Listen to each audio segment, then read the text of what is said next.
Peace and greetings. Presenting the Network of Awareness podcast radio station, providing in-depth information on society and culture in America and abroad, bringing you truth messages of inspiration, keen insight, reputable interviews, and so much more. So now, for the truth you've been waiting for, your host of the Network of Awareness podcast, ORRA, the informationalist.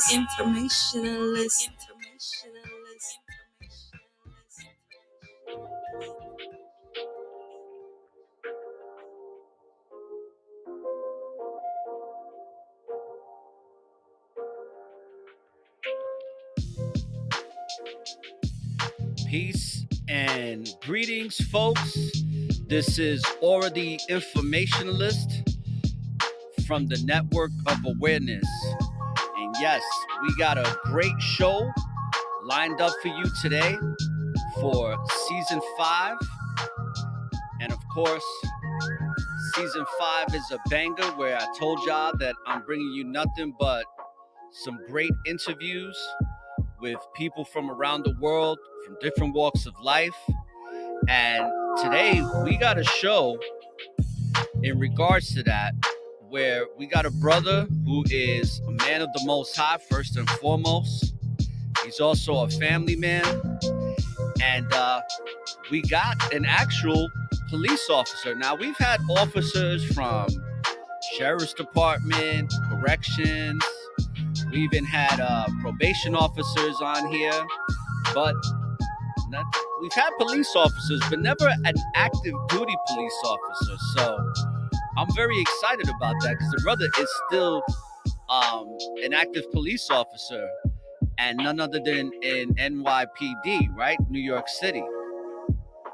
So we're going to bring on Ritchie Baez, also known as Brother Lahmad. And he is from the documentary that is on Hulu that has gotten a lot of attention. It's called Crime and Punishment. And he is the chosen 12. He's one of the chosen 12 in the documentary of officers that had the courage to go against the New York City Police Department. So we're going to have him come on the show. We're going to talk a lot about some of the things that went down in that documentary, as well as the purpose for the police, right? Because that is today's episode. The purpose for the police. And we're going to talk about some of the things in the documentary, as well as we're going to talk about the history of policing. We're going to talk about, things that have gone on since then, since that documentary was released, because the police department has gone through a lot of changes and continues to go through it. And we're just going to discuss a lot of things that are very controversial when it comes to the NYPD and very controversial when it comes to policing overall, especially here in the United Shenanigans of America, because as we all well know, that when it comes to policing, it's very biased, and people of so-called color wind up getting the shit end of the stick when it comes to policing, unfortunately, for many, many reasons. We're going to discuss all these things. And I think it's great that we have a direct source, not only from the documentary, who's one of the 12, but also just an actual person who's in the mix that is trying to do right by the community, but is part of an organization that is that has had a bad name on it for quite some time through the history out here in the United States. So let's get this show started. And we're going to give them a warm welcome here, like we always give our guests here at the Network of Awareness. So let's give them a warm round of applause here.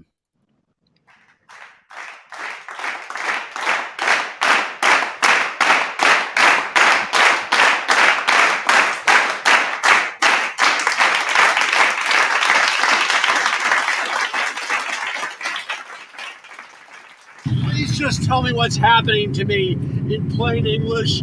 without the mumbo jumbo. You are now tuned in to the Network of Awareness.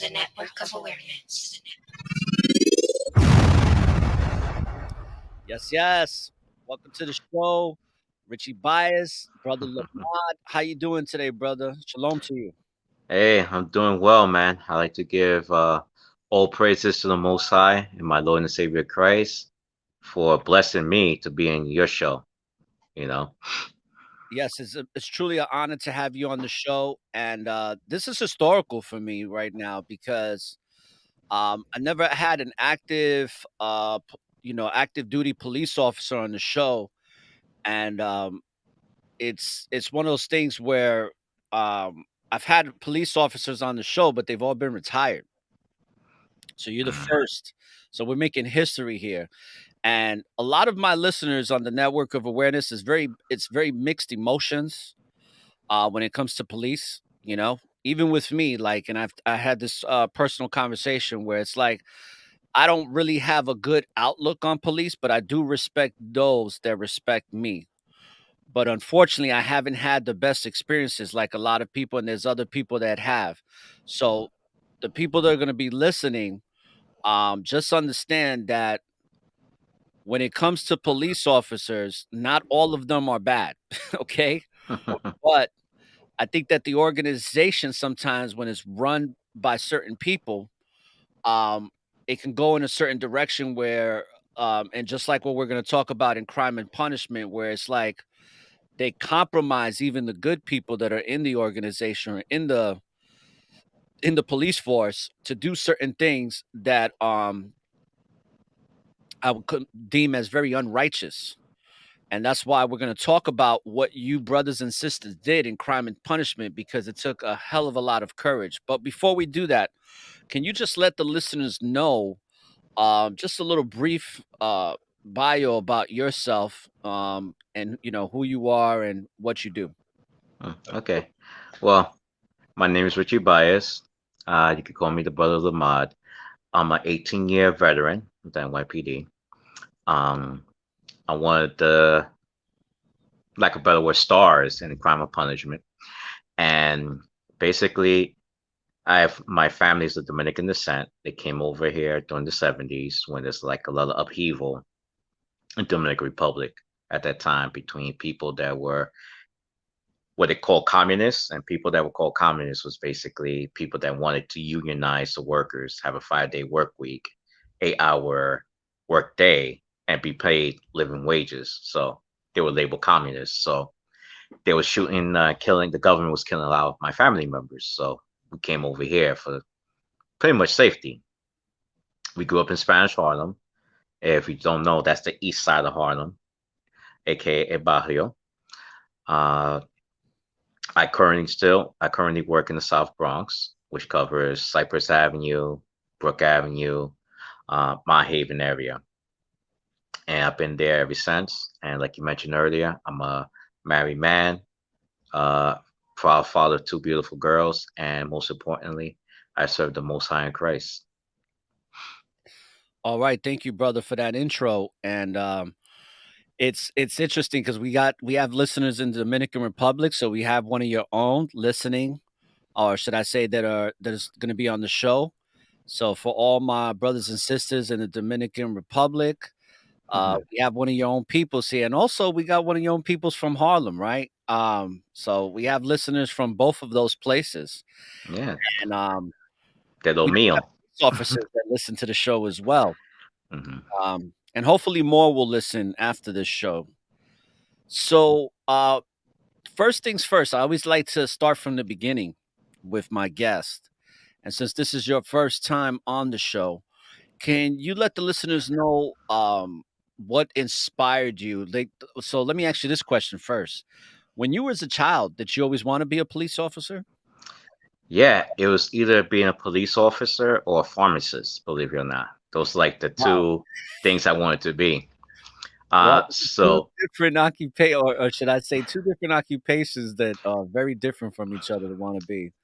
yeah, I always like the James Bond type movies. So I just want to be something like that.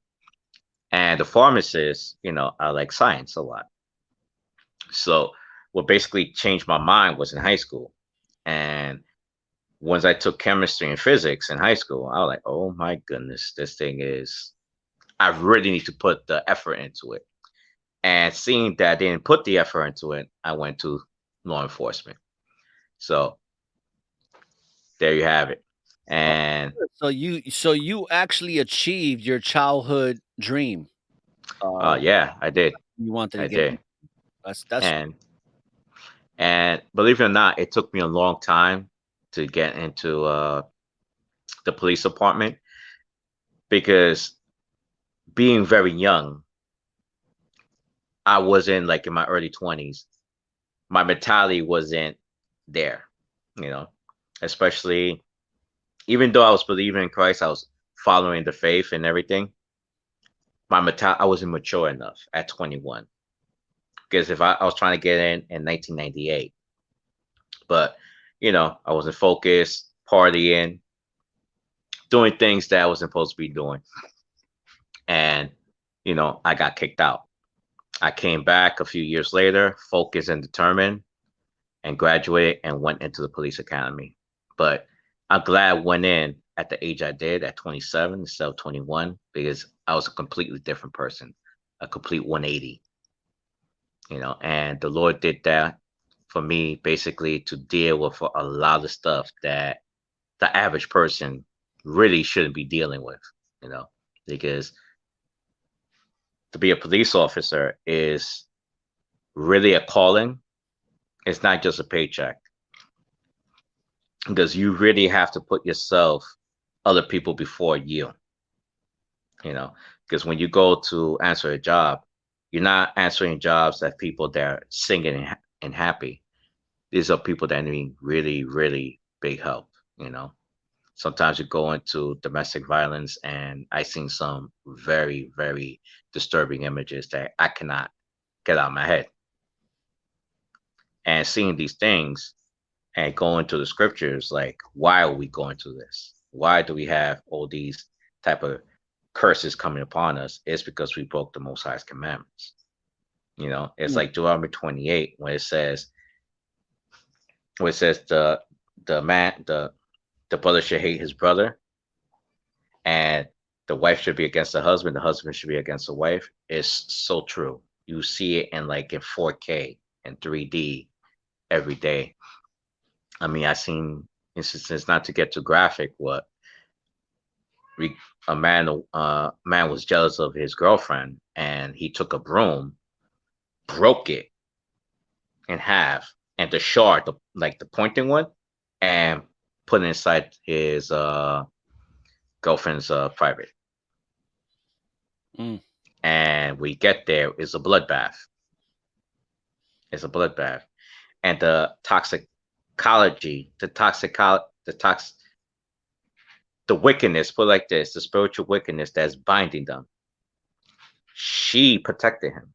She claimed that she just fell on it, Wow. Yeah. and Who's gonna buy that story, right? yeah, exactly. And pretty much, if that's what she's insisting, you know, what can we do to really punish that person? That person's going to get away with it, Mm. and it's not an easy job. So, being a police officer, what you see the evils of mankind. Like you see the demonic forces that are behind people, not only in the community but also working within the department. Because a lot of stuff that you see there, like when an officer is abusing our people or anybody in general, is because that guy has a demon inside. And that demon is, I want to hurt you. I want to prove to you that I got more power than you and I'm better than you. Well, Because go let's ahead.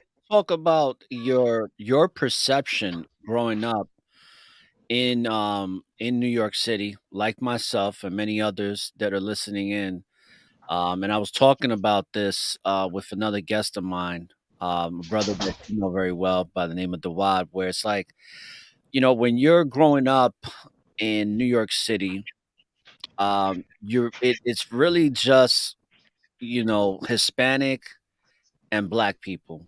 That's pretty much what it is. Anybody that's of Caucasian white descent, so to speak, they're usually the teachers, they're usually the police officers, firemen, but they're not really in New York City like that. They have patches, right? You have like Mhm. Neck in certain areas where the Italians live, but primarily it's black and Hispanic. So what was as a Dominican male growing up in New York City, what was your perception of police growing up? How did you view them based on your experiences with them? Well, growing up, even though I said I wanted to be a police officer, I had a lot of bad experiences with them. You know, used to constantly getting stopped. Uh, constantly getting stopped. I even had a police officer steal my cell phone from me. You know, I was like, "Whoa, these freaking guys!" And you know, some call me like a no-go Dominican, freaking drug dealer and stuff like that. I'm like, I want to be a cop, but man, these guys are a bunch of a-holes, you know? Yeah. It wasn't until I went to a black party in Washington Heights, I saw these two Italian dudes, and the way they acted was so cool and so chill. And I saw how everybody in the community loved them. I was like, you know what? It's not really about the race, it's the person that's behind that badge. If you're a good person, before you become a police officer, you're going to be a good person as a police officer.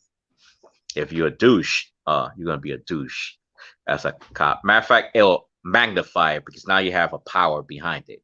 You have authority behind it. How old were you when you had that experience of viewing those two Italian officers? I was like, let me see. I was a teenager, like 12, 13 years old. Okay. And since you mentioned the WAD, we had, me and him was coming out of, I think it was one of our services, and we was walking home. And we usually walk from the west side to around the WAD. He grew up on the Upper West Side. And as we walking by, I think 106, 107th in Amsterdam, like, back in the days, it used to be hot over there. We got stopped by the plainclothes officers. They had their guns out and everything on us. And I was like, okay, they had their guns out. Must be something serious. And what happened was, it must have a robbery happened. So they had the victim come in the police car, the unmarked, and it was It was a Jewish couple that was there because I saw the garments. And the curls. And they didn't have the curls. They had the head covering and the yarmulke. So they weren't Hasidic. Okay. They weren't Hasidic. So there was like, it wasn't us. So everybody put their guns away except this one white officer. And what he did, he took his gun and pointed at my friend Corey's face and just kept it there. And kept it there. And I'm counting. I'm like, yo, the hell are you doing? And his partner, a Puerto Rican officer, looked at him and just walked away.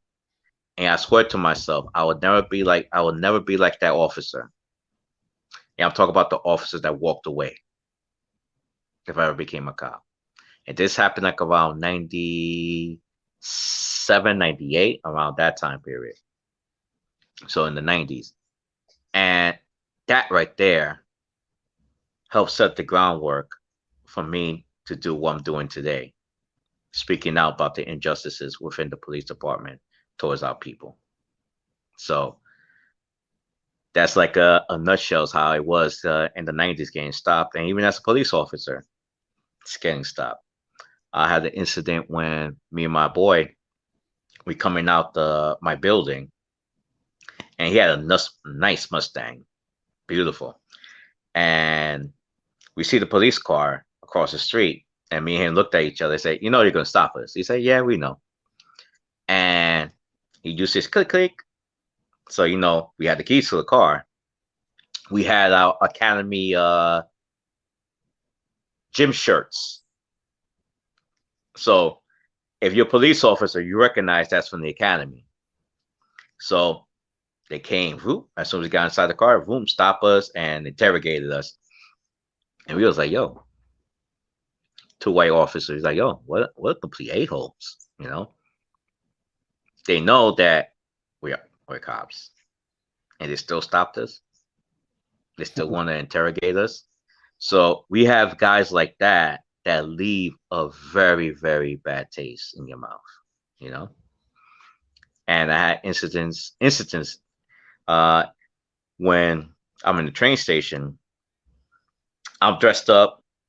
I'm dressed up nice. I had a court appearance, and I'm in the train and I'm lift my arm. I'm a right-handed, so I keep my pistol on my right arm, on my right side. So when I lift up my arm, you can see the pistol. I wasn't aware because I was so tired.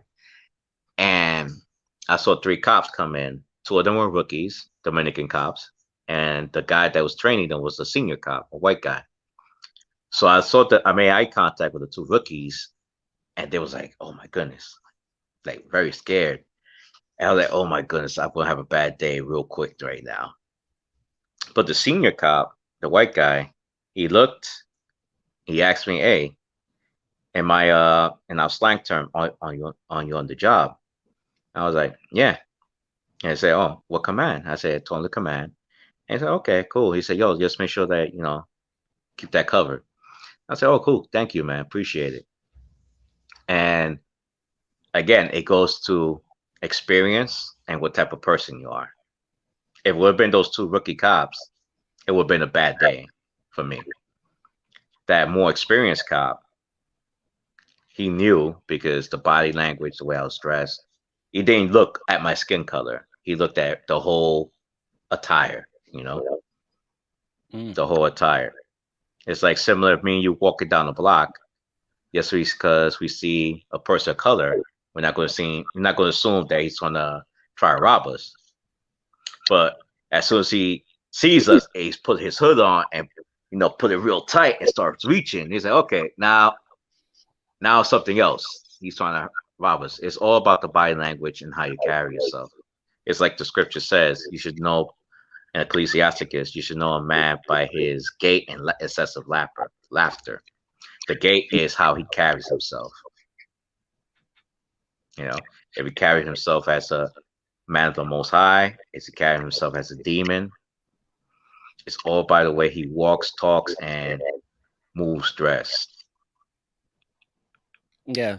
And that's also street smarts, right? When you're in New York City, you kind of have to be aware of how certain people move, the environment that you're in, and you only know that through experience and having that intuition to say, okay, something seems off here, or there's nothing to worry about here, and you can only gain that through experience. So Yeah. I think it's very important that people of the same ethnicity should be policing people of the same ethnicity. It's a big deal, and a lot of people don't take it seriously. I noticed that growing up in New York City, when I had moved upstate already when I was an adult, and I moved up to Orange County, New York, that was the first time I really got to be around a lot of white people, and it was Hmm. a big culture shock for me. But I noticed that a lot of people from upstate New York in Orange County, like New Windsor, Newburgh, um, even like Rockland County and further up, Dutchess County, Poughkeepsie. You had these white police officers that drive down to go work in New York City, but the environment that they live in is not like the environment that they work in, Hmm.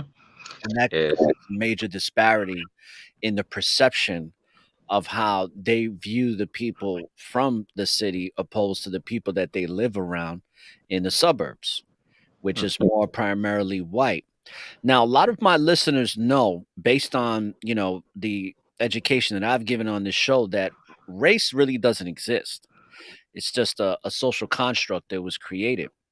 But for the purposes of the show, we have to talk about racism because through the perceptions of many people's cardinal eyes, racism does exist. It's become a reality, even though it's based on a lie. Because of that, I want to talk to you about talk with you about that in regards to racism, because you made a point where you was like, these cops saw us in our uniform, hmm but still messed with you. where Yeah. you would think that, okay, this is one of our own, like they're gonna leave you alone, right? Makes Yeah. sense. No. What do you think when it comes to racism, because in Crime and Punishment, it was something that was talked about a lot. It was talked about how they wanted you guys to have summonses and put citations on specifically black men. Hmm. And of course, Hispanic men, because a lot of Hispanic men look like black men. It's like we're one and the same for most of us. I mean, a lot of us don't look too much different from each other. It's something I talk about a lot. You know, like even for yourself, if for the average person that doesn't know anything about Dominicans, okay, and I love when Dominicans say "get vaina," Hmm. uh, you know, they don't know. They look like let's say a man from out here in Florida, from the South. If they look at you and you're out here in Florida, they're not like, oh, that's a Dominican, you know. Hmm. They're gonna be like, that's the N word, or that's that's a black man. Yeah, I experienced that when I lived in Orlando. Yeah. So you already know what it is, right? So Yeah. can you talk a little bit about how racism is a big problem in the police force when it comes to policing, and how the people from the higher ups wanted you to target specific ethnic backgrounds? Yeah. This is how it's done because racism is has different layers. One is the promotion above captain, above captain. Because the one thing my department talks about how racially diverse it is, but they don't say how racially diverse, and but they don't go into how above the rank of captain, it's still 85% white, even though whites make up probably either 50 or maybe a little less than 50. So the question is, why is it 85% white? Because that good old boy network that they have, they promote their own peoples first, That's right. and then those black and Latinos that fall in line, the house mouses, the plantation people, they go up next. Anybody that's trying to shake up the system, they can only go but so far. And the way they tell officers to basically go, and when they go to the inner city, like the Mah Havens, the Castle Hills, the Soundview, Spanish Harlem, Washington Heights, East New York, Flatbush, they don't say go after black and Latino. That specifically, what they say, everybody here a bunch of savages and criminals. So you keep on hearing the word savages, savages, savages, savages, savages every day. You're gonna look at people they beneath you, because you got a shield, you have a gun, you have the power to arrest, and also the power to kill somebody, and take people freedom away. So that type of mentality going out there is what the racism is. They don't say specifically black and Latinos, but they'll say get these criminals. Everybody here hates you. They don't work. They're on welfare. And having that mentality right there is bad. Now, referring to the crime and punishment, that particular supervisor, who was now like a 3-star chief, now kept on getting promoted, even though he's on tape saying the most racist thing in the world. He was caught on tape saying, I want you to stop blacks. And departments protected him, say, oh, it was taken out of context. Yeah. Because this what the story didn't cover was that Pete was having a conversation with that commanding officer, he said you don't have any 250s. Now, to put in layman's term, a 250 is stop and frisk. He didn't stop anybody. He said, "Oh, I stopped somebody in my Haven, the same area you want people to get stopped. Yeah, it's a white male with red hair because he was wanted. He matched the description of a white male with red hair that robbed somebody in the neighborhood." He said that's not good enough. Mm. He didn't want that. So if they would put that in the news like that, then you'll say that it's racist. But they only put the clip about, oh, he just want black males between 16 and 24. So it's a way to manipulate the information is very crucial. And what they want in the police department, if you have any type of spirituality, any type of faith in God, they hate it. Because you know why? Like a guy like me, I won't conform to their policies. I won't follow anything blindly. I'll question. And they hate that. Well, that makes sense because it is a draconian institution. And it's interesting how you said the plantation, the house mouse, right? And I know exactly what you mean, and a lot of the listeners know what you mean by the house mouse. You know, it's interesting how the overseer during slavery times is what transitioned to what's now considered a police officer. And back in the 1800s, when New York was forming, and you saw this in the movie Gangs of New York, where police officers were hired. The purpose of a police officer was to protect the property of the socialite elites within the community, and those are the people of wealth. So the police officer's job was to keep that wealth and property safe from the savages of the streets, which at that time was a lot of what you call native Europeans that were there, you know, your pilgrims and Anglo-Saxons. And then of course you had the Irish come over who were treated very poorly. They were considered like the black, like how black people are considered today. And you also had racism, of course, you know, you had lynchings and all of that. But that was the purpose of the police department, was to protect property. And it really wasn't to serve people, it was to serve the best interests of the socialite elites of those times. And then of course it gradually grew into a bigger department serving more people, but the foundation of that still remains true to this day. It's just different because we have a much bigger society now. Things have changed with modern day society, but the purpose of the police force still has that nucleus tied into it, where it's like they're the overseers, just like during the slavery times. Um,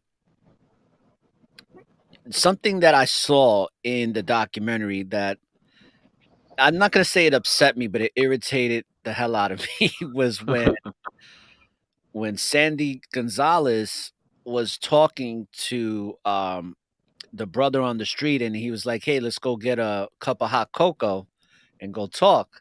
And he's like, "I can't. Maybe later, you know, because they're watching me."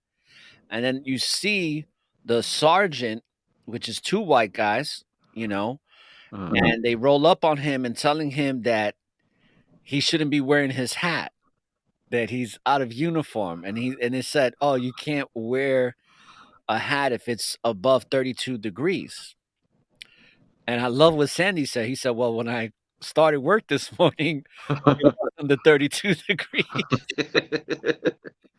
But what I found interesting in that scene was the disconnect that they had with Sandy. And I see it all too often. Like, even when he was, like, greeting them and saying, "Hey, you know, okay, take care, guys," you know, they didn't even talk to him. They just completely ignored him. And it kind of boiled my blood a little bit because I've seen that so many times, that disconnect. And it's like, see, somebody like me, I couldn't be a police officer, because just that alone, something that small would irritate me and bother me, that I'm, talking to you and treating me like I'm lesser than you, where you Mm-hmm. can't even acknowledge me. And that's what happened in that scene. It was like whatever Sandy was saying didn't even matter to them. Their goal was just to harass him, because that's probably the assignment that they were given. There's like anything he does that is somewhat out of order, check him on it. And that's what they did. I mean, for his hat, come on now. Yeah. But the fact that they didn't even say goodbye to him, they didn't say hello. It was just like, well, listen, this is why we're here. Let's get this done. And I see it all too often. Um, it's No, funny that man has now ranked up. The guy oh, who made those comments. Was his uh, Hayek or something? well, you talk about the sergeant that went up to Sandy, or the commanding officer? Sergeant that went up to Sandy, but the guy, the officer, or that was of higher rank, that made the comments over the phone on the recording, On that the he recording? Yeah. No, his family is or something, or Hatak or something, or Hayak, no McCormick. McCormick. Okay. McCormick. The sergeant that was bothering Sandy, that was Sergeant Black. And I won't go back to what it said that they was after Sandy. I remember during that time period, my ankle was messed up. So I was working inside. So I heard him and the lieutenant talking, Lieutenant Hackey. They said, "Hey, I want you to make sure that Sandy and Officer Fromovich basically make sure that you make their life miserable if they don't come back with any numbers." So if the hit was out for them, Mm. and they was waiting for me to get full duty so I could put the hit out for me. It's such when I was watching the documentary, it brought back so many memories. Growing up in New York City. Um, to me, the police department in New York City, like many of the police departments around the country, but New York City being the largest, one of the largest police, actually, it is the largest police department in the world. Yes, it is. Um, and I found it to be interesting that Puerto Rico is not too far behind you guys. I thought that was interesting. In police department? Yeah, yeah. That statistically, there's a lot of police in Puerto Rico, and a couple of other areas around the country. But obviously, New York City being the largest, and then of course you have Los Angeles, which they have a history all by themselves. Mhm. Um, when it comes to the police departments, or when it comes to New York City Police Department and all these memories that came up, I feel like it runs just like the military. And the only difference between you guys and the military is that you're not sleeping overnight in a barracks and spending that time isolated from the rest of the world. And that's why in the military there's a big problem with rape. And it's not just with women, it's with males too. A lot of men get raped. It's the untold secret. Mhm. And it's because everything is governed within the organization, within the institution itself. And that's a big problem. And it's a big problem in the police force, because it's like, even with internal affairs, it's like internal affairs is internal. So there's no outside source regulating the misconduct of the institution. So when you have the actual, that's like us regulating ourselves all the time, you know? Yeah. It's Makes sense. It's like we're always gonna give leeway to ourselves, or if there's a institution like the police force enforcing itself when it's conducting misconduct. It's like, how does that even work? Because it doesn't work in the military, so it sure doesn't work in the police force. But yet, it is the foundation of the institutions and how they run, and it has yet to change. Yeah. Like, how can I explain it? Let's digress a little bit. The military, the police department is considered paramilitary, meaning that it's operating similarly as a military. The ranking system is similar. The marches, the drills, some of the tactics is based on the military. So now, a lot of the BS that the military does, they also do with the police department. So with something like the internal affairs, they're not really there to fight corruption. They're basically there to keep people quiet. Because one of the brothers in the documentary, Adele Polanco, he was forced to write things that he didn't see. And when he made that complaint, they asked him, "Hey, do you have a copy of that?" He said, "Sure." He showed a copy, and they punished him. They didn't punish the supervisor; they punished him. And I was like, "Wow," you know. So that's the type of foolery that we deal with, and also like the history, like you said, the police department is based on the slave plantation patrol. Yeah, It's the old. based on that. Mm-hmm. It's based with that. Also formulated in the military, and also it's copied from London Metro Police, how they police. So basically, London didn't have plantation. You know, they didn't have no plantations there. So they took the elements that existed here and put everything they had and create the police department in the mid 1800s. And like you said, it's there to protect the property. And to this day, it still is. Because we're here to not only protect the property, but to generate revenue for the city. That's right. And speaking of generating revenue, what was the amount of during that time of that heavy duty corruption that you guys were exposing the 12, which I called the chosen 12? Um, what was the amount of citations that they were requiring you to provide on a monthly basis to beat whatever quota? What was the quota that had to be met? January was 1 in 20. One arrest and 20 summonses In a month in a month. Yeah, for each officer. for each officer. Now, I want you to explain to the people what happens when you're under that number, and I want you to explain what happens to the officers that exceed that number. They give 40. Because I know there was some overachievers. Oh yeah, it was a lot of kiss asses. I mean overachievers. Uh, Basically, what happened was this: if you didn't meet your quota, well, they'll make you ride with a supervisor, and they'll pick the most smelliest, stinkiest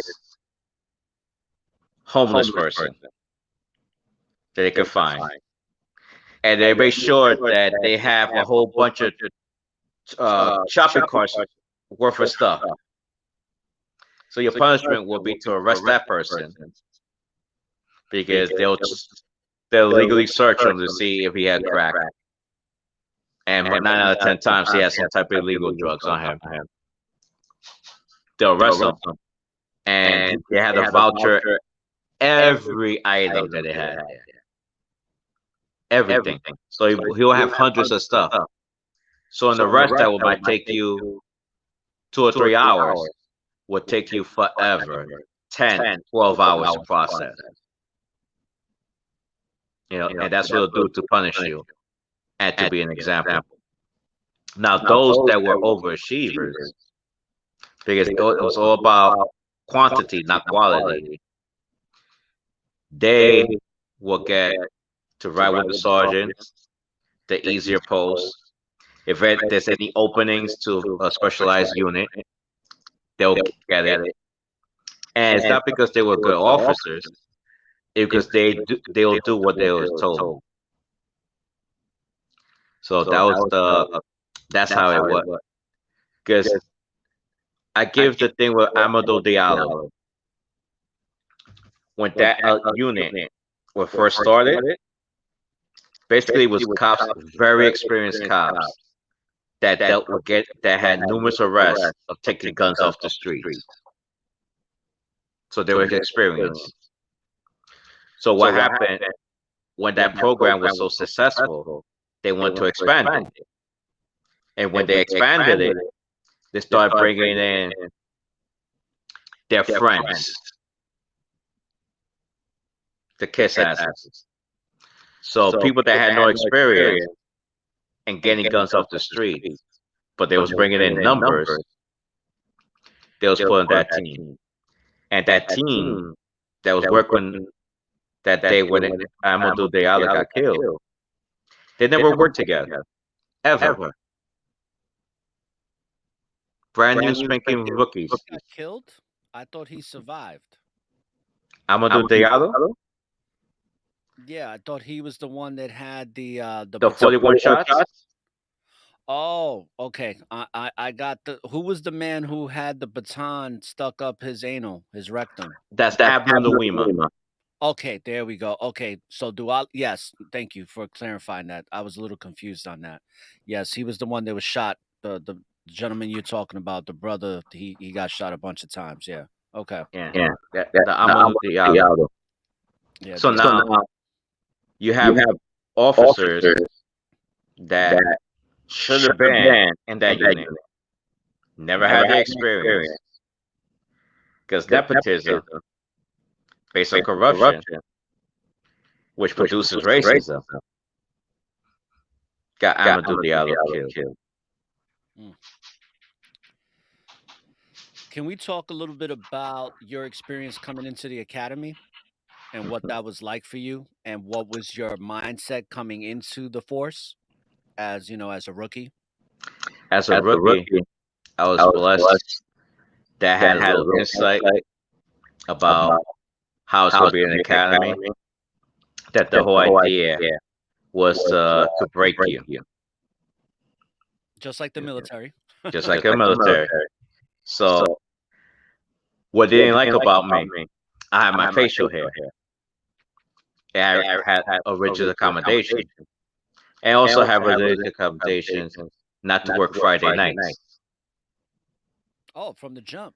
From the jump, I let them know I'm an Israelite from the jump. Got you. Okay. You know, so it's nothing that I'm hiding. It's from the jump. I'm an Israelite. This is my faith, and they hated it. They hated it that a rookie, especially a black Latino Jew, can have a facial hair, and these guys that been there forever have to shave every day. They hated it. They hated the fact that I didn't work Friday nights.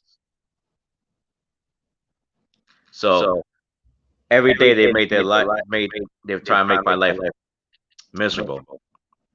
But you know what? I pushed through. I knew what it was doing, and made it to graduate the academy.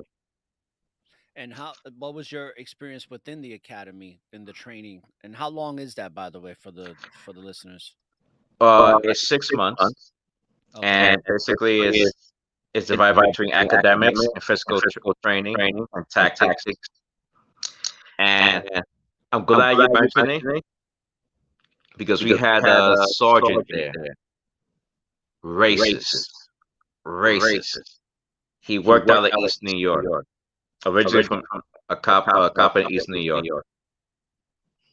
And what he used to say was this: "We better work out, because when you see those guys in the corner and in the hood doing pull-ups on the what do you call it, on the telephone at the Oh, you're talking about the traffic light, the traffic lights crosswalk. merged like a triangle. Yeah. You see them doing pull-ups. Yeah, they doing that because they're training to fight you. I'm like, what? What the hell's wrong with you? I do. I used to do that. I wasn't even thinking about fighting a cop. Yeah. Or if So it's I'm like, yo. bars, they're training to fight you. Yeah. So you're already setting the stage that Black and Latinos are there to hurt you. They hate you. Kill them if we need to. And what he used to do also, Said in those exact words, kill him if no, you want. just implying that they're working out to fight you. Okay. If they went in to fight you, they wanted to kill you. Okay, I understand now. All right. You know. So that's what he's implying. Another thing he used to do was he'll let certain group of people go to go to the locker room to change earlier, like 20 minutes earlier. So if you could get there earlier, it's less people in the shower. You could change more comfortably.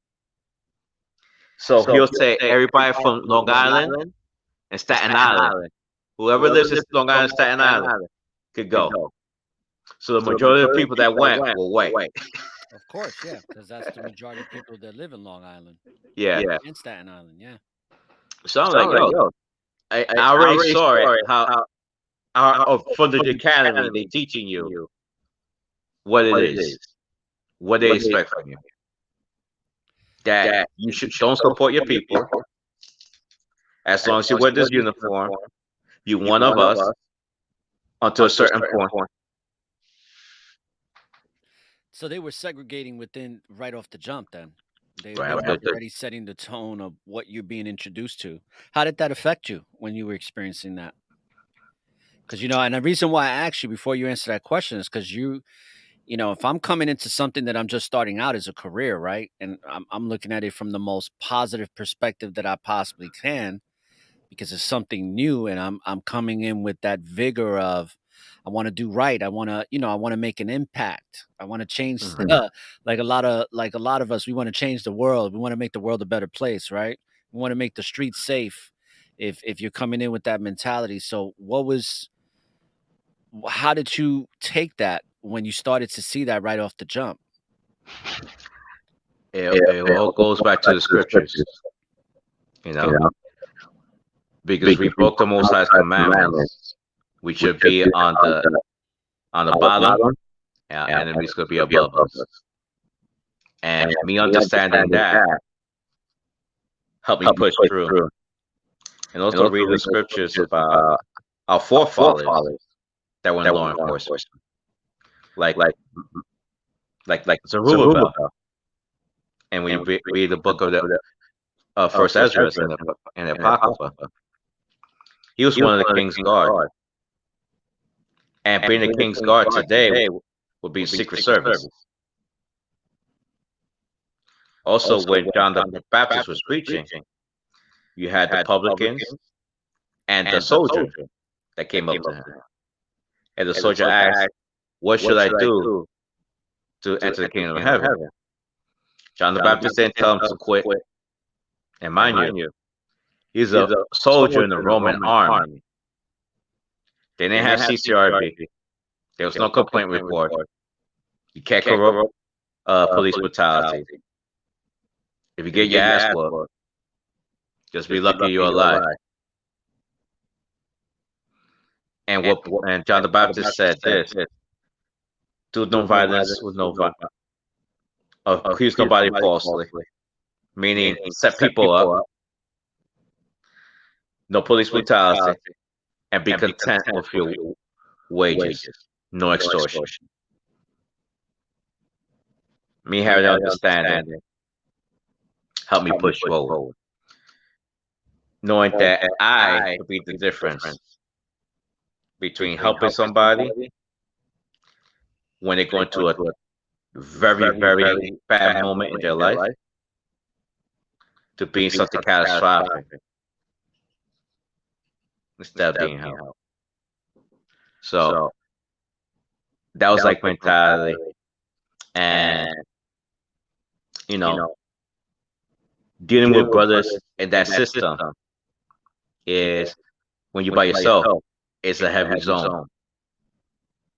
It can cause you to be depressed, it can cause you to be sad, and sometimes question, why am I even doing this? Mm. That leads me to my next question. My brother was a correction officer for 12 years until he, resigned. Um, and he took whatever pension that he was vested in at that time. And it was a lot of reasons that he did that. Um, but it was the same question like you just asked yourself, why are you doing this? He would ask himself that. One thing I've noticed is that the man that my brother was before he got into correction is not the man he is today. I believe you. Major shift in his personality. I've seen a major shift in the way he views the world now. I've seen a major shift in the way he perceives everyday people now that didn't exist before he got into corrections. And the question I ask you is, have you changed from before you was a police officer, the man you was that was being rooted in the word, to the man you are now being in the police force for now over 18 years? Yeah, it definitely changed me. Me? Yeah. It definitely changed me. Because, again, you never got exposed to the same things I exposed. Is put it like this: work in the South Bronx, where you see hundreds of victims that got shot, people getting raped. The average person don't see that. And you seeing that, and you see people in that trauma, seeing that body, is you will develop a PTSD. It's similar to somebody that went to Iraq, did 2 tours in Iraq and Afghanistan. That guy is not the same. Oh, absolutely not. Yeah. He is not the same. It's 1 or 2 years doing that in trauma is trauma. experiencing on a regular basis. Like Yeah. you were talking about with the guy who broke the mop stick and and stuck it into his girlfriend. It's like if you're seeing that over and over again. And I grew up around police officers and I've heard stories about finding babies in microwaves and all types of horrific stuff. We've seen the movies, they show you certain movies where cops experience certain things that they have to walk in on and stuff like that. Um, so how do you keep I mean, I'm how do you keep level-headed by experiencing all that trauma? Like, is there I know that there's counseling for police officers, but do many police officers seek that counseling and therapy on a regular basis based on the experiences that they're having on a regular basis? No, That's a problem. it's a big problem. And until recently, it was very, very ostracized. If you need counseling and you go get it to the department, you're going to lose your job. It wasn't until the last few years that we had a slew of officers killing themselves. And it wasn't just officers, it was men of prestige, men that were renowned within the department, killing themselves, like chiefs, inspectors, first grade detective, which is close to impossible to get, killing themselves. You allow these people killing themselves a few weeks or even a few days before retirement. You're like, what's going on? They even changed. The terminology. It says, instead of saying committed suicide, they say die by suicide. Because when you hear the word commit, it means you're doing something wrong. You broke a commandment, or you did a crime. Like thou shalt not commit adultery. Thou shalt not murder. So they changed it. But before, the job doesn't really care. It's like I said before, the NYPD is a whore pretending to be a lady. Wow, you heard it here first, folks. The NYPD is a whore trying to protect. I like that one right there. Wow. is they try to paint this virtuous woman, with the long dress, the hair modest, they talk elegantly, they walk very daintily, but behind closed door, they're the biggest whores in the world. They wicked, they conniving, you Isn't that know. the perception that the United States gives to the rest of the world? Oh yes, You 100%. you can achieve all your wildest dreams and anything is possible, but in reality, that's why I call it the United Shenanigans of America because it is a country that is really a corporation. It's not even a country.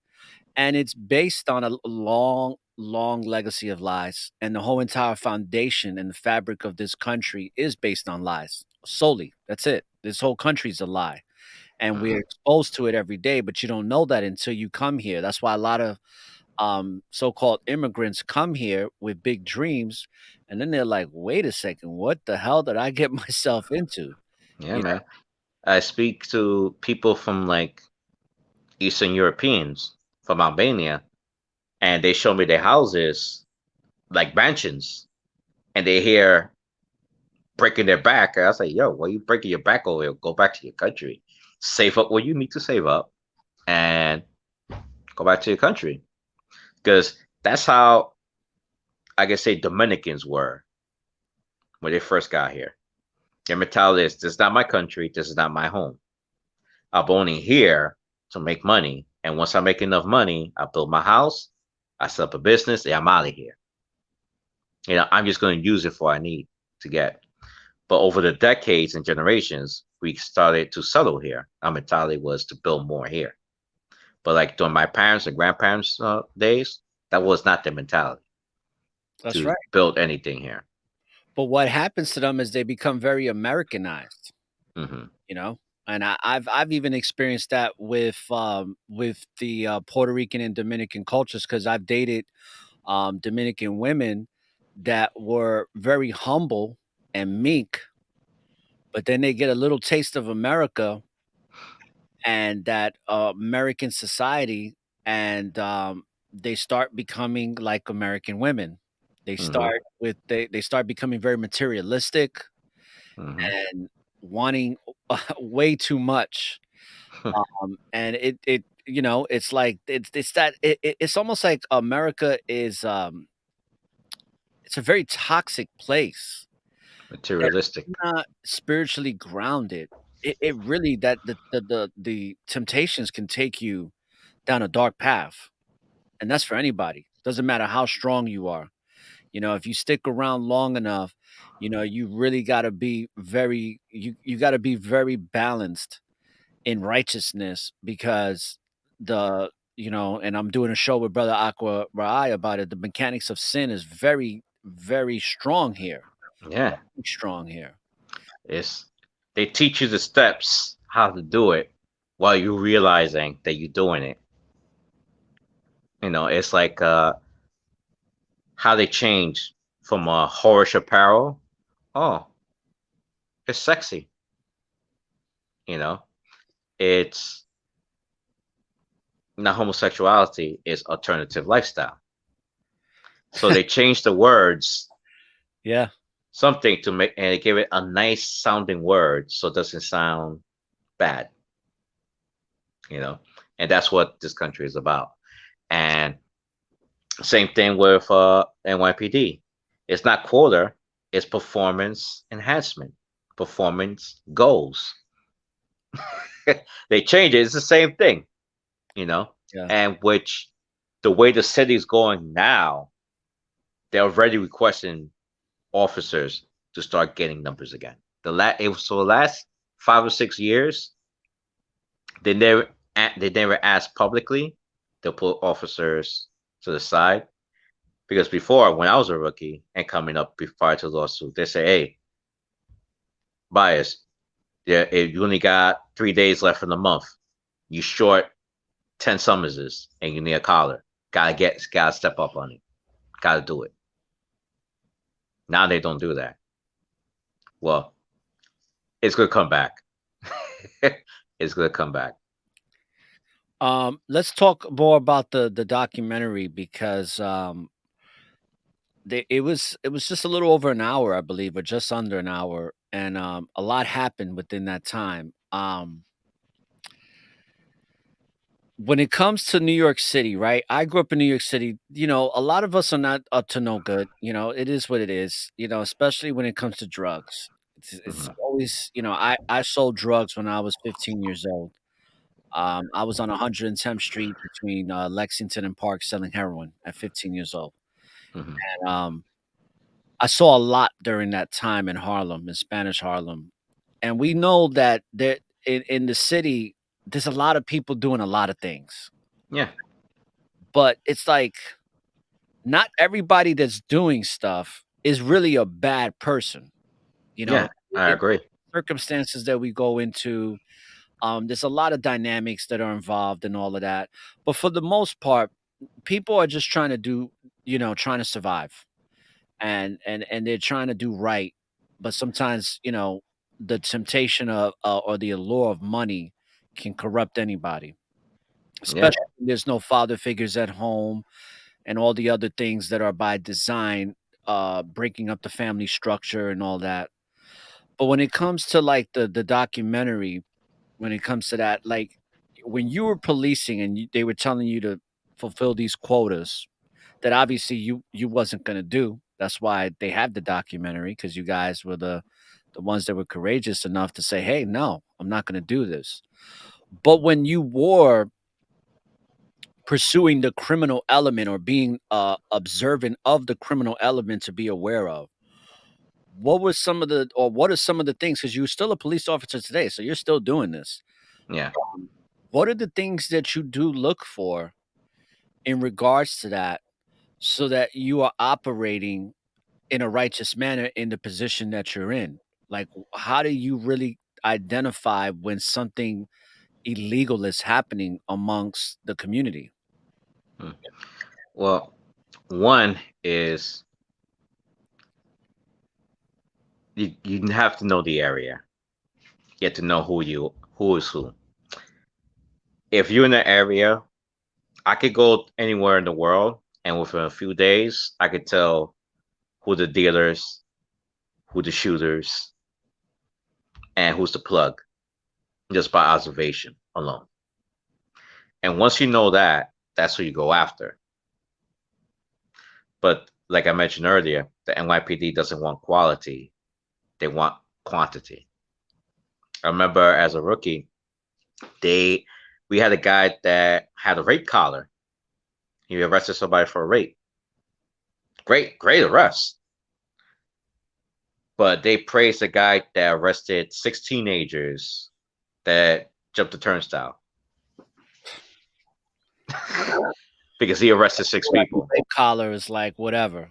Yeah, Mm. it wasn't you. It's not like you got seven rapes. So it's all about the quantities because the way it works, the more arrests a precinct's having, is what boosts that commanding officers to the next rank and the next rank after that. So that's what they want. They want massive arrests. So that's how I handled it. And also building rapport with the community. Because growing up, we didn't talk to the cops. Like, as bad as the 90s were, guys didn't go up to a cop and say, suck my what. Yeah. They just walk past and mind our business. The only time interaction will happen is when they initiate. Now, it's a different story. They tell you suck your what, suck their thing. They want your mom to do the same thing, your daughters to do the same thing, your sons. A lot of disrespect in the streets right now. Yeah, I have a 20-year-old daughter, and I noticed that her generation of the kids have so little respect for Hmm. for their elders, for the adults. When we was growing up, I'm gonna be 45 in a couple of months, and Hmm. we had respect. Like, that you just had this certain level of respect you had, but now as the generations have progressed, it's like there's no empathy. What Hmm. we're seeing right now, I talk a lot about it. I have a series called the Narcissism series. What we're Okay. seeing right now through social media and through other channels, we're seeing a steady rise within the younger generations of narcissism, where by 2050, with the way things are going, we're going to have this country is going to be Hmm. filled with them, where you're just going to have a lot of people walking around that have no empathy whatsoever, cold, callous, malice mentality, Yep. step on my mother's neck to get what I want and to get it now. Very selfish. Um, there's a question I wanted to ask you before I forget. Something that's very concerning in the world, and it's been a big problem for thousands of years. How does what's been your encounters or the police department in New York City's encounters when it comes to pedophilia? How is that handled? Pedophilia. What can I say? We had an officer that worked in my precinct, and he was arrested for soliciting a minor by a state trooper. Uh, he got arrested. He basically was removed from the command, and you didn't see him for a while. Next thing I know, I read about him in the paper that he was allowed to retire with a 25-year pension. Tuh. Why doesn't that surprise me? And I'm like, what? And yet I have a friend that they allege that he was lying over the incident that happened. They have no proof. The witness that said that he did it recanted the statements. The criminal courts found him innocent, and they still fought. And never had a disciplinary problem ever in his whole career. And he got fired. He was forced to resign. And didn't get his pension. Then he won't get his pension until 2 years from now. That's that draconian network, man, that's here in the United States within all the institutions. It's Yeah. so and that's where, you obviously know this, Lahmad. Satan. I mean, Hmm. Satan runs this world, Everything is upside down. And like in the book of Isaiah, where it talks about how the people have accepted the light for the darkness and the darkness for the light, right? Hmm. I mean, I saw that growing up in New York City, but now it's even worse, where it's like the truth is being accepted as the lie, and the lie is accepted as the truth. And those that are good liars get rewarded, just like the narcissists, and Hmm. like what you're saying, the ass kissers and all of these types of people, they get rewarded. And the person that does right, the person that's living in that truth, they don't. They Yeah. get condemned. They So get condemned for that behavior. to go back to what you said about the narcissism, that's what really who's running the NYPD are the narcissists. Yeah, absolutely. Because what you have in the police department is a sample of society. You could get the wherever you at, you're gonna have people that are racist, people that are criminals, people that are sex offenders, pedophiles, deviants, and when you say more and more the newer generation, they become more and more narcissistic. So that is going to be the majority within the department in the next few years, you know. And the mentality they teach you also in the police academy is every man's for themselves. When you put that mentality out there, it's easier to control the minds of the officers. It destroys the unity, you know, because back in the days, if a supervisor was based in with a cop, the whole command was shut down. And when they all shut down, the commanding officer, what's going on? They said, well, this guy's doing X, Y, and Z. Guess what happened? that supervisor will be shipped out, and everything will run business as usual. So since they figured out, Satan taught them that if you make people be selfish, it's easier to control them. Reward their selfishness so they can continue being a narcissist, continue thinking about themselves, continually throwing their fellow police officers under the bus. Yeah.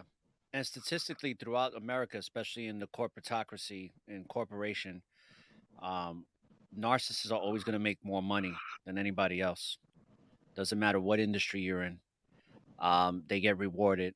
Where if you have empathy and you have sensitivity, you're not going to make as much money in your field of industry statistically within the United States because the narcissist is always going to be higher.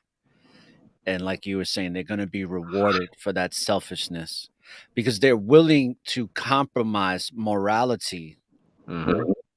to the end goal. I've seen it within the insurance industry that I came from in corporate America, where it was like there were people that was like they would look just like how in the police department. I was thinking this when I was watching Crime and Punishment, Hmm. like how the officer was driving with the other brother. I forgot his name, Abdullah. Abdullah, yeah. Okay, so remember that scene where he's like, "Hey, I'm gonna go get you a collar." Like, "Oh, I Kala, got kala, kala, kala. collar, right?" And it was Mhm. the same thing in sales. You know, there'd be agents that they just look at somebody, pull up to somebody's home or to a business, and they're like, "Oh, yeah, we're gonna get him. We're gonna get that sale. We're gonna get that sale." And I'm like, let's see. You know, when I used to approach people, if I'm gonna sell them an insurance policy, first I want to see if they're interested in it. Mhm. Second, if it's something that is doable for them, and I'm gonna also tell them what's in the fine print. Mhm. Where other agents that were money hungry, it's like, sign here, do this. They're gonna tell that person whatever they gotta tell them to get the sale, to meet that quota, to get that promotion, to get the vacation, to get whatever, you know? And it's a very thin line too when you're in that industry. You know, same thing when you're in the police. It's like you're being put under pressure, like the sister in the documentary where she didn't like that feeling of saying, "I gotta get an arrest. I gotta get, Mhm. I gotta get some summonses out," and having that pressure, you start to become desperate, and then that desperation leads to you doing something that's immoral, Yeah. something that's unrighteous, and then it weighs on you. It weighs on your spirit, you know? Yeah. It really does. And that stress right there affects your mental health. Article came out a few days ago in the New York Post about mental health of the police officers, and we touched on it a little bit about suicide. Basically, having the pressure that if you don't get your numbers, you're gonna get punished. You also is gonna have that pressure on your head constantly. It's gonna affect your family life, you know.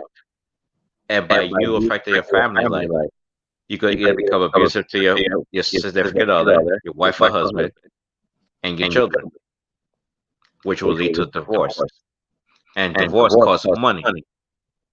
And since you're city employment, that 17% is covered out, regardless what you do it. And it's gonna come out the amount that they want. It's not covered out pre-tax. It's covered out post-tax. Net. I know guys that was paid child support, $1,500, $2,000 a month in child support. Paying 33%. Hmm? I was paying 33%. Ugh. My income. Wow, that's Yeah. that's half your check. Half of it goes to taxes, And so you only coming out with 50% of your checks. I wasn't making a lot of money at the time neither, you know. But that's that draconian law of the United States, man. It's just, especially if you're a person that is not considered of the economic social construct of the color code being white. And it's something I think is a misconception a lot because I heard it being thrown around in the documentary. A lot of people think that a minority is a black person or a Latino person or a person of color, but what they don't realize is that the term minority doesn't mean that. It actually means the person with the least wealth in the country. Exactly. So it just so happens to be people of color, but even white people in certain neighborhoods are also considered minority. Hmm. The majority is the people with the majority of wealth. And power. Exactly. But a lot of people they use that word minority, they toss it around like, "Oh, I'm a minority." It's like, but do you really know what that means? That doesn't mean you're black. That means that Hmm. you hold the minority of wealth within this nation, Yeah. within this corporation. I learned that in high school. I had an Asian friend, and she was telling me that she couldn't qualify for financial aid. I was like, "Ain't you a minority?" And she's like, "No, according to this, I'm not a minority." And I was like, "What do you mean?" So now when you look at the Constitution and all these laws, they always say race, color. I was like, isn't race and color one and the same? No, it's not. It's not one and the same. So it's like you said earlier, it's a racial construct because back in the day, it was not based on your skin color. It's where your people's from. A Jew was a Jew, no matter where he was born. You know, Right. if you're Irish, no matter where you was born. That's your people. But to further confuse everything and create what you call in America, they took out the Irish, the Scottish, the Italians, and made them white That's right. to unify everybody. That's right. Because in Europe, it was they was white, but you Irish, you below me. You German, you're above me, and so forth and so on. So it's this country, the idea of whiteness and all the racial purity laws that they had was what Nazi Germany used during their Holocaust and when it was doing their segregation thing over there. So it's it's crazy. I'm glad you pointed out that point about the minority. It's based on wealth and power. And based on those two constructs, we are minorities. And it goes back to Deuteronomy chapter 28.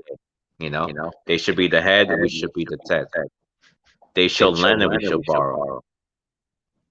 You know, Now, talking about crime and punishment, which is for those that are listening, Lahmad, also known as Ritchie Baez, who's one of the officers in the documentary. If you haven't checked it out, people definitely check it out. It's a great documentary. It's called Crime Plus Punishment, and in that documentary, um, I noticed that you weren't filmed on the job at all, right? I don't I think they was. ever filmed you in uniform. I was. It was very fast. Very brief. It It must have was been brief. extremely brief because I've seen that documentary like 5 times, and I don't remember once seeing you in the field. Yeah, I had glasses and working with Sandy Gonzalez. We coming out the car and we giving somebody a summons. Oh, okay, that must have been very brief. That It was was like very a brief, 5-second clip or something in the maybe movie. like a 2 second trip. So, why was that? Why weren't you filmed like other officers that were part of the 12 that was on the job? Well, I was filmed a lot. I was filmed a lot. Okay. And so it's like the way Steve wanted to do the story. And Steve is a master storyteller, very talented. He went that way, and he went with things that he felt that was more impactful. And also, I never got a chance to do like a one-off piece. like the way Derek did, the way Felicia did, the way Pedro Solano did, the way Edward Raymond. But it's like I was then never able to do it. So And by the way, the person he's talking about, Steve, his name is Steve Ming. Steve Ming, yeah, the Yeah, he's director. the actual director of the documentary. For those that don't know, Steve Ming, look him up. Um, yeah, I thought maybe those scenes were edited, and taken Mhm. out that were filmed, because that's usually what happens with a film. You're gonna take whatever portions of all the film that you did and edit it to fit whatever theme. So he probably took out some of the scenes that you were in, to fit a certain theme that he wanted to convey in the film, which I think it was a pretty great film. I wish it lasted longer. Yeah, But I think it was like 2 hours. The film. it's not it wasn't actually 2 hours. It's actually an hour. An hour? Yeah. Yeah, the documentary wasn't long at all. Okay, I could have sworn it was like 2 hours. Where you saw it? You saw it on Hulu Yeah. or on Yeah. YouTube? It's on Okay. Hulu. Oh wow. Yeah, I believe it was like 59 minutes to be exact, or just a little over an hour, just a little over 60, if I I need remember correctly. Yeah. I need to look at it again. Maybe they cut off scenes. Yeah, yeah. But going back to the documentary, what has come out of it? Because I know that from watching it, the lawsuit that you guys wanted to put through didn't get approved. A judge said that it was not constitutional, or there wasn't anything that held weight in the lawsuit that you guys wanted to file, correct? It got denied. What the judge said that we should never went to the federal. It should have been handled in-house because we have things in-house that could take care of it. Which shows that the judge didn't read it because we all made complaints in-house and nothing was taken care of. If anything, it made everything 10 times worse. And when you mention you can't have a corrupt person to correct yourself, to police himself, it's not going to happen. And one thing that the movie private investigator Manuel Gomez, he said wants to create a department called Department of Civilian Justice.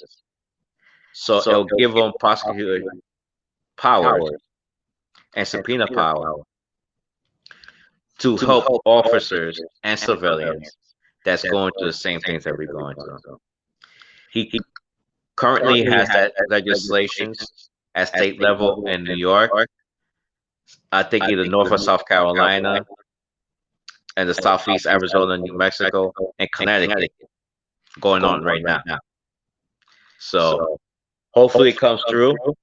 We try to create a federal bill that's going nationwide, and that not only covers NY police officers for corrections, firefighters, district attorneys, and other law enforcement personnel.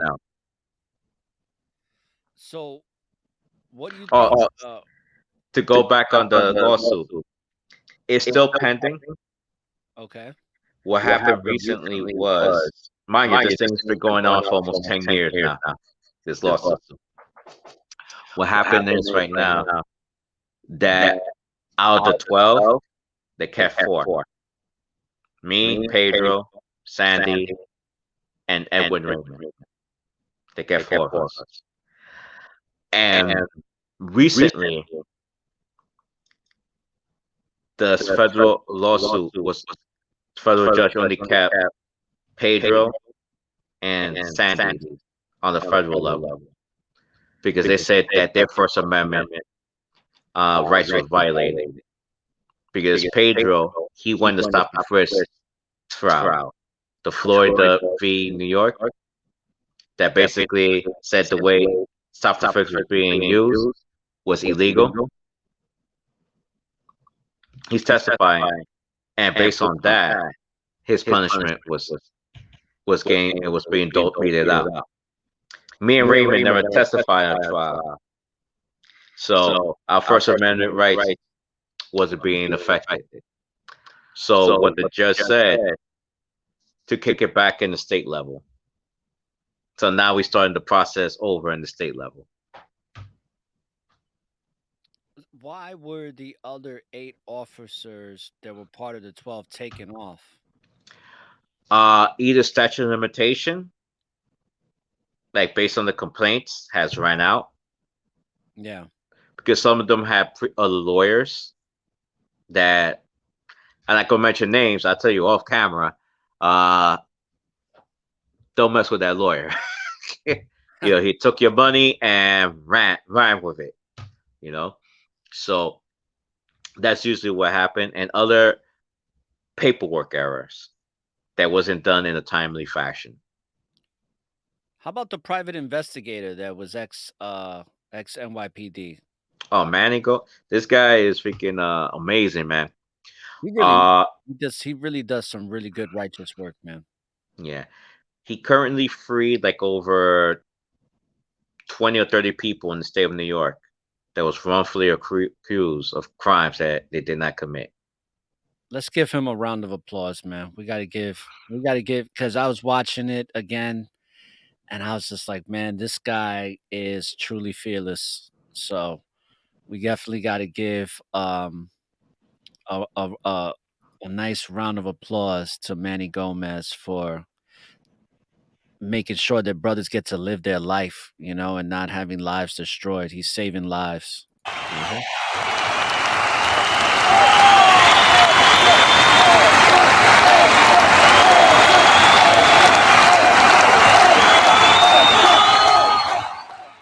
Yes, yes, yes. Salute to Manny Gomez, man, doing some good work.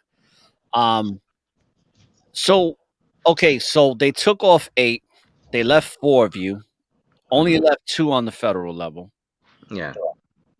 Um, obviously, whenever a documentary comes out like this, um, and it's why I love documentary films. That's why I want to be a documentarian filmmaker. Is because it changes. It can really impact lives. It really brings a great amount of education to people. Since that documentary has been filmed, has it created any significant change that you've been able to witness since the film came out within the communities of New York City, within the police department, or any significant change that you can recall that's present today? Well, I wouldn't say change, but the adjustments that they made. uh, la- they did training called the 20K training. Basically, they retrain us how to police, how to interact with the public. That happened literally like months after we came out of our lawsuit, accusing of the tactics that they're using. Um, they basically put when the film came out, we had the former president of the Sergeant Benevolent Association show up at the film premiere in Park City, Utah, where they have the what's it Sundance Film Festival. Okay. So he saw when it actually premiered, he saw it. And our job being my job, they had Eternal Affairs following us, you know, tracing every move that we do. Part recording our tapping into our live series right now, reporting back to headquarters. uh, they basically start changing the procedure. Before, it was no such thing that we can. It was no department rule that we cannot record. Now they put that, like recording in uniform and doing anything. Now they put that. They also put in writing that a supervisor should not ask for quarter-based activity or performance or any other thing. They put that in the rules. So those are the adjustments that they did. I won't say changes because they're still asking for it. They just put that in the guide just to CYA. Yeah, it's like that saying, they put lipstick on a pig. You know, Yeah, it's still a the pig. whore. It's the whore pretending to be a lady, you know? Yeah, I love that. I love that quote. Is the whore pretending to be a lady. Um, have and I know I asked you this offline, but I'll ask you now for the show. How have you been treated personally amongst your peers since the since the film aired? Peers. Uh the ones I worked with and they saw what's happening to me was happening to them. So the ones that like my day ones, it was like, listen, if they would have just taken me and put them, it'll be the same story. Yeah. The same exact story, you know, and how this job has ruined so many people's lives in regards to their relationship, their marriages, their relationship with their children, friendships is like it creates like a this darkness inside of you that you can't really shake. And you can only relate to other police officers, which is really scary when you can only relate to people that you work with. You know, that's not part of our social makeup. That's not what God made us to be. You know, you should be able to interact with people regardless of their work, you know. And also, by you having that disconnect, they can only interact or relate to police officers. How can you serve the community of people that are not police officers, that are not in the greatest social economic standards or political standards? It creates a disconnect. It creates a divide and conquer. It creates this us versus them mentality. So that is, in essence, what still remains. Now, people that were the Kool-Aid drinkers, you know, of course they talk their trash. They will never say it in front of my face. They will never say it in front of my face, but they'll definitely talk behind my back. We had, excuse me, we had one supervisor like trying to intimidate me, was screaming at me and took the step, like, you know, like some street stuff, like took a step to me, like trying to get in my face. Yeah, I said very politely, I said, hey, that's not what happened. And I took a step towards him. But, you know, not aggressive, but to let him know that, yo, if you want it, you could get it. So that's what he thought, that by me coming on TV, by me making a documentary, by me making the complaint that I'm a coward. I didn't have no type of backbone. I got yellow stripes going down my back. But me just doing that little body actions, like you said, things that you learn out in the world, things that you learn in the streets, to let people know, like, hey, I'm not looking for a problem, but I'm not backing down. He backed down because he realized that, okay, I'm about it. Uh, what it really hurt me was financially, because I was like, the way overtime is to supplement your income, because our pay is so terrible, is by doing overtime. So they allowed you to do a double, meaning that you work your regular tour and then you do a post tour at overtime. According to the department procedure, you can't do that, working a double. But everybody else do it. But with me, they apply the rules. They want me to work on my days off. My days off was the Sabbath. I'm not going to break the Sabbath for overtime. So that's how they really police officers affected me. Also, they removed me from the midnights to the day tours. The midnights gives you that night differential, which is additional. In my case, maybe like $12,000 to $13,000 a year, and it's Wow. pensionable. Significant. Yeah. You know, so just calculate that over 10 years that I haven't been getting it, plus the overtime, significantly. You know, significantly. So that's how they hurt me, and also breaking me up with my partner. Me and him been partners for over 10 years, and we know each other. It's like we don't even have to talk to know something's going on or how we're going to react with something. We just know off the back, and that increases your safety and your comfort level.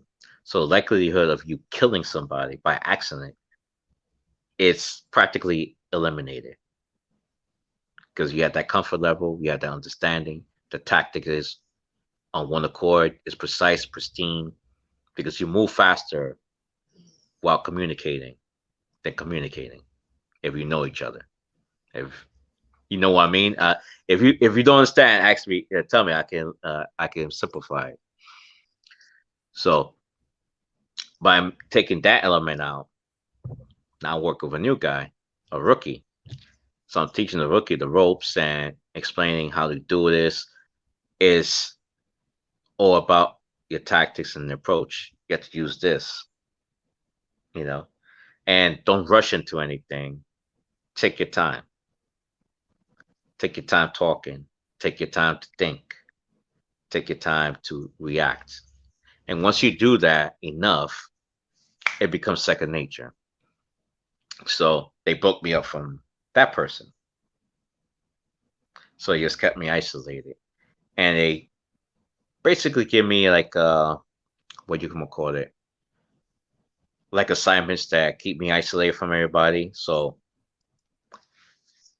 they don't want me to influence people. And that's how they think they're winning, but in reality, they're not, because people still ask me for advice and I tell them what they need to do, you know, to basically not to get yourself in trouble because they still want your numbers. Just don't do it just for the number. Just do it because that was the thing to do at that time. Use your discretion. And that's the key thing they didn't like about me. I use my discretion. If you had a chance to do it all over again, would you change anything? Uh Through Let me see. Will I change anything? No. Okay, so you would do it the same exact way that you went into it the first time. I'll go because what they hated about me was my faith. You know, they got this freaking Dominican Jew having Friday, Saturdays off. You know, I could keep my facial hair. Uh, when they try to attack me about my faith, I say, "Yo, this," I went back down. I went back down. I said, "No, this is my faith. If you're gonna do something, I'm gonna make a complaint." And I had a supervisor. He tried to insult me, and I switched it on him. He said, "And oh, what, you stupid? You know how to use a Xerox copier?" I looked at him. I said, "Yes, I don't know how to use it. Can you teach me?" He's like, "Oh." And he said, "Oh, you don't like my sense of humor?" I said, "I don't joke around with supervisors." He kicks me out of his office, calls me 20 minutes later. He says, "I know who you are. You have Friday, Saturdays off." Next thing you know, he changed my religious observance and gives me a scooter chart, means that it rotates. So that means I only have Friday, Saturdays off maybe every other 3 months. So I won't be able to keep the Sabbath anymore. So I made a complaint about it and got taken care of very fast. They didn't like it. Another thing they used to do to punish us. You ever seen those things? It's called a skywatch. Disney has it a lot too. Basically, what it is it lifts you up all the way up in the sky. It Yeah, looked like something from Star Wars. yeah. So, I've seen those at the WalMarts. yeah, the most useless thing in law enforcement is that thing. It's the most useless thing. It's just about a show, so people think, oh, it's police presence. They used to do that as a punishment post because in the middle of winter it was no heat, and they want you up there, Oh, and the window's broken, oh man. so you up there with no heat, and and I made a complaint against it. I made an OSHA complaint against it, and like any public agency, it took forever. I made a complaint like in November. They didn't show up to January, so the thing wasn't there no more. So they were saying, "Oh, it got fixed." And guess who fixed it? Allegedly, was the brother of the commanding officer that was punishing us. Oh wow. So, like I said, he's connected. You know, that both of them are chiefs, the McCormick brothers, chiefs. So after in January, it came back in February. Exact same thing. Windows broken, the heat is not working, total mess. Mm-mm-mm. How do the people now, since you're kind of somewhat a little famous now because you've been on, you've been on TV and you're on Hulu, and I'm pretty sure that documentary's gone all throughout the world, but specifically in New York City, how do the locals in the community treat you? Like, do they people that actually stop you and say, "Hey, you're the guy from that documentary"? Do you get that a lot? You know what? Surprisingly, I don't get a lot. Okay. But the ones that do, they thank me because they recognize me. Because Crime and Punishment is one of those documentaries that won so many awards. We won an Emmy. You know, we got on stage.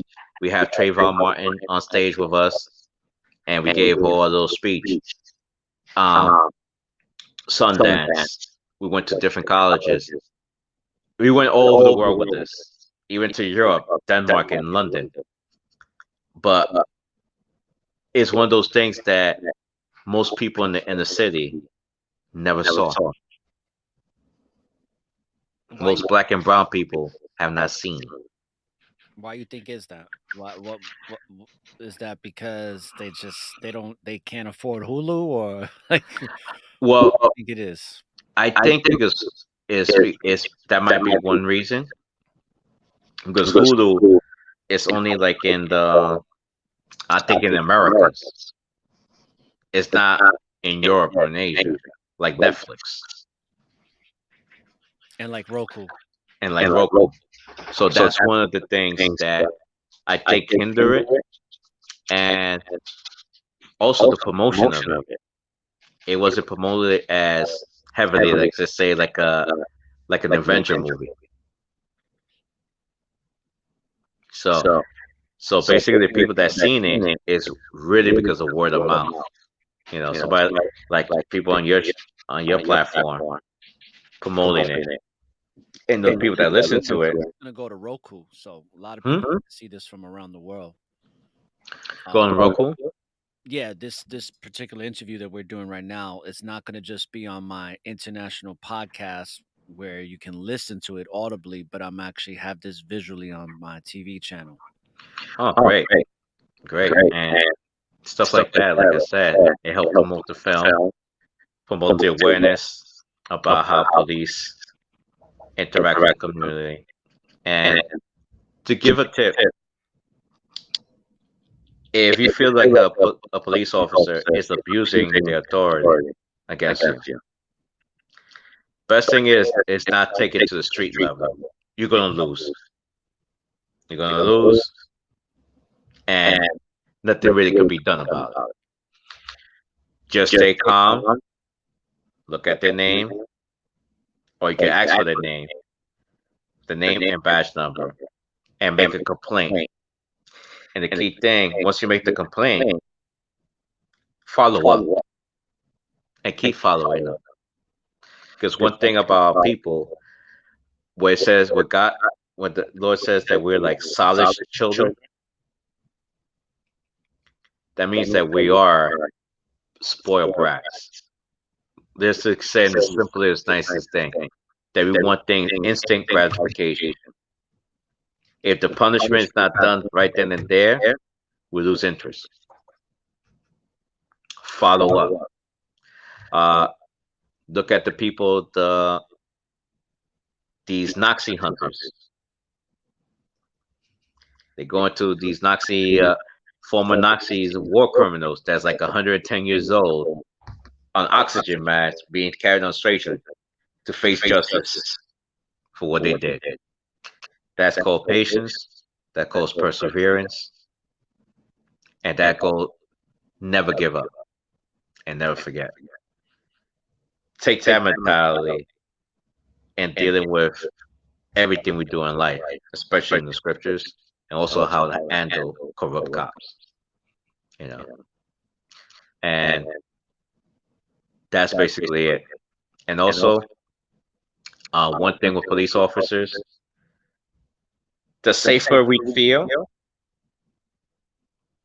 the less likely that the interaction between the police officer and that person is going to escalate to violence. You know. You heard it here, folks. Stay calm. It's something I talk about a lot on my show. I talked about my experiences out here in Florida. Is one thing that how I behave, even when I was in New York or especially New Jersey, because that's where some of my worst experiences were in New Jersey. Um, Almost be emotionless. That's how I look at it. It's like have no emotion, just be cold and calm to where it's like almost like you're a functional zombie is what I call it, where it's like you're not giving the police anything to go off of. Because one thing I've noticed when I was growing up is like depending on how you respond to them, they were like, "Hey, what's your attitude? You why you being a smartass or this and that?" You know. But when you're not giving any emotion to the police officer, then there's not really much that they can use against you when it comes to that psychological warfare that a lot of our brothers and sisters fall victim to, because they, like you said, don't take it to the streets. You're not going to win. You're not, Mhm. especially No. when it's like when a lot of these people be like, what am I being detained for? It's okay to ask that, but it's how you ask it. It's a lot of things that go into it. But when you start catching an attitude and this and that, it's like you just setting yourself up for a world of problems. And sometimes you might not make it. you Yeah. know, you might get killed. You might literally get killed. Yeah. Before we started having body cameras, went to the car stops, I always tell them, I always ID myself, and I always tell them why I stopped them. And 9 out of 10 times, it diffused everything. And sometimes people try to antagonize me because we got a lot of professional antagonizers there. Their whole job is to antagonize you, get me to basically react and by cursing you out, hitting you, so I can make a complaint and then they can sue me and make money off of it. There's an industry for that. The Yeah. people that actually do that. There's a lot of So con artists out there. exactly. So even when they filming me and they try to antagonize, by me being cool and calm and explain everything, after a few seconds they just turn off the phone and just here. And that comes with being professional. Yeah. The question I wanted to ask, you have over 18 years of experience. Yeah. What would be an ideal situation from your perspective if you were able, if like let's say they said they go, Richie, we're gonna give you full control to reorganize the whole entire institution of the New York City Police Department. However you want to structure it, we're gonna give you full reign. Mm. How would you ideally structure the police department to run and function? Mhm. Well, the first thing would be every police officer that leaves the academy, they have to go to a breezy company. I mean, precinct. They have to come to the South Bronx, like the 404, which is, I think, the High Bridge. The 46 was University. They got the 4A, which covers T-Bow, and those areas. Those very busy areas. Soundview, East New York, Brownsville. have them be there for the first 5 years of their careers, and only on patrol, so they could see what it is to be in a very busy precinct. And after those 5 years, they can opt to go to a different command that's slower, that's less busy, like Draws Neck or Riverdale, or they go to a specialized unit. By doing that, that mental burnout is taken away because now they got new scenery. That's one thing. The next thing is when a person gets promoted, they should go to a board to see if they have leadership quality. Because being a boss and being a leader is two different things. You know, like the word obedience, and submission is similar, but it's completely different. Obedience is this. Okay, ORRA, you're my supervisor. I gotta do it.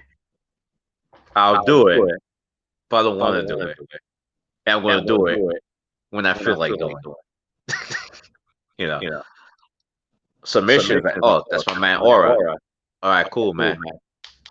That's the guy right there. Let's do it, and let's do the best possible job we can possibly do. And you can put it spiritually. Under Christ, we under His submission. We're doing it willingly with joy.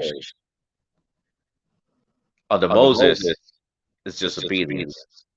Because one of the things that is mentioned in Deuteronomy chapter 28 is because we refuse to do it with gladness and joyness of heart to serve the Lord.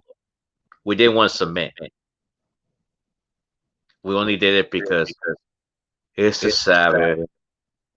We can't cook. We can't work. We can't sell. How many hours before it's the Sabbath ends? Submission. Oh, it's a Sabbath. Yo, let me call my peoples. Let's go over scriptures. Let's go to Sabbath service. It's a joy. It's the acceptance. So, put them before the board and to see if they have leadership quality. It used to be done back in the days, but they took it out because a lot of Black and Latinos were scoring very high on their promotional exam.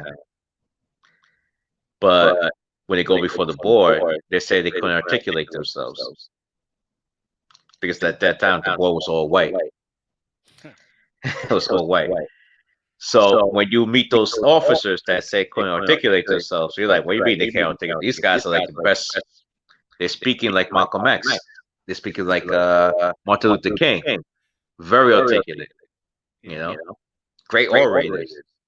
So they took it out because they said it was racist, which it was. Now you can put people different backgrounds there. Do that. Two, there's something that the commanding officer has. It's this unlimited power. They can give you punishment. So to really punish you based on how he fits. See fit.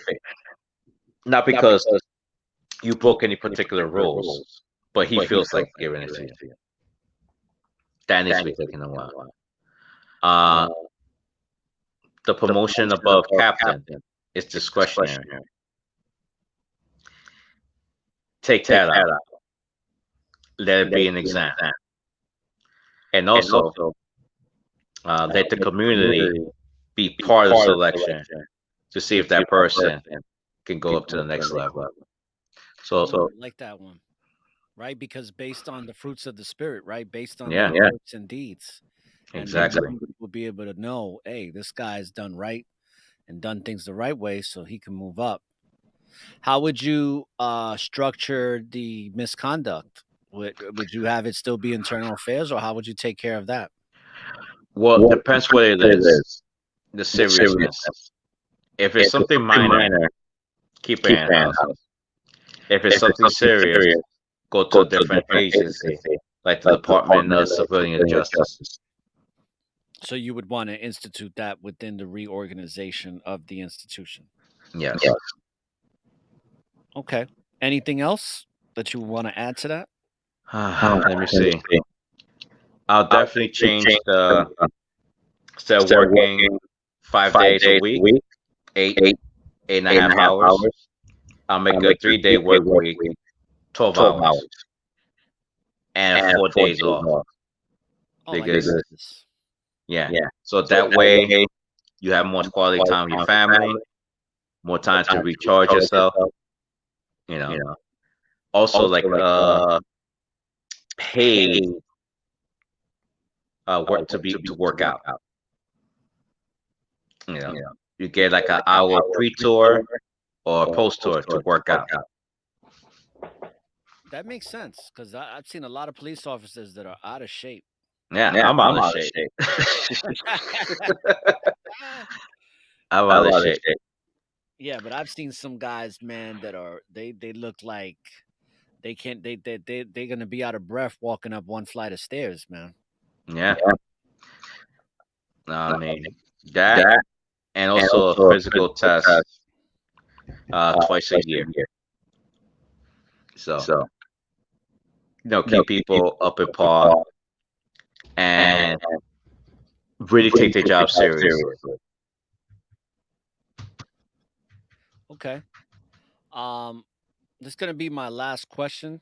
Um, being a child of Israel, like we are, what do you think that's done for you in regards to the profession that you're in, being a police officer in the largest police force in the world? What has your faith in the Most High and the word of the Most High, what has that done for you in your as far as your profession? Like, if you can let the people know what the Most High has done for you, being in the position that you've been in, doing the work that you've done, putting yourself out there like no other officers have done. You are a very, very small group of officers that have done something that most officers have never done. Um, what has that done for you?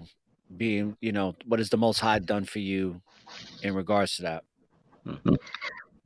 It's something that you said earlier about the chosen 12. When I found it was 12 of us, I said, okay, this is the Most High.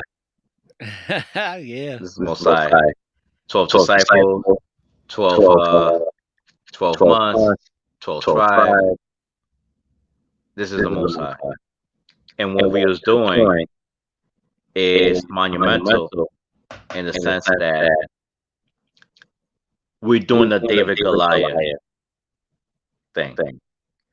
The NYPD is a monster. It's something they teach you in the academy. It's a monster. It's a boogeyman. Do not upset the monster. The monster will come and kill you and eat you up. We expose that monster. It's just a whore pretending to be a lady. And knowing that everything they try to throw at me has not broken me. Even by trying to set me up to facing phone calls that, oh, I didn't do X, Y, and Z, or try and get me in trouble, or claiming that I was sleeping when I wasn't sleeping. The Most High protected me, and nothing has touched me. The only thing that really touched me was the overtime, but even with that, the Most High opening doors in ways that people just can't believe it. I had a supervisor come up to me and say, yo, man, I see they throwing everything they can at you, and it's not affecting you at all. And like I said earlier, if I had a chance to do it all over again, I'll do it exactly the way I'm doing it right now. I wouldn't change a thing. All praise to the Most High for that. Yeah. Okay, so with that being said, any last final comments to leave the listeners with? Anything you want to say, mention? Well, if anyone wants to join law enforcement, do it. Do it, especially NYPD, because you'll learn a lot. It's a great stepping stone. If you don't like it, you can leave it, and it's a great stepping stone to go someplace else. And with this on your resume, people are glad to take you anywhere. You know. Uh, Two, have faith in the Most High and will stand up for what's right. Always be around like-minded people, people that fear the Most High, just like Daniel was with Shadrach, uh, Meshach, and Abednego. They were together, and never feel you're alone. You're never alone. You're outnumbered, but you're never alone. And keep the faith, man. Keep the faith. The Most High doesn't give you anything you can't handle. Oh, well said. Well said. Well, people, you've heard it here from Brother Lahmad, also known as Ritchie Baez. He is one of the chosen 12 in the documentary on Hulu. It's called Crime and Punishment. It's about the New York City Police Department and the corruption behind forcing officers to issue illegal citations. Check it out if you haven't. And I want to thank you, brother, for coming on this show. I think that you provided an enormous amount of wealth of information in regards to spirituality, and especially in regards to how, the police department in New York City is perceived and what it's really all about. Not all the police officers are bad, all right? Um, you just have an institution that is somewhat run in a manner that is not conducive to society being society being respected as it should. They're looked at as cattle, as numbers, as meat for the slaughter. And we need more brothers like you in our police departments when policing, because you're saving lives, and you're inspiring people to be courageous. So you're being the faithful friend, you know, within the Exactly. police department. So I want to thank you again for coming on the show. And like I always say, brothers and sisters, when you live in the present, there's always an opportunity for a new beginning. And also, don't look for the light at the end of the tunnel, because the light is and always will be within you. So I want to say peace and blessings. Shout outs to everybody that's listening. Peace and blessings to all the brothers and sisters in the NYPD, out in New York City. And also, keep your head up out there, man. It's hard, but we can all make it happen. And as long as we keep our faith in the Most High and in the Messiah, and put one righteous foot in front of the other. So this is ORRA, the informationalist from the Network of Awareness, saying peace, love, and light, brothers and sisters.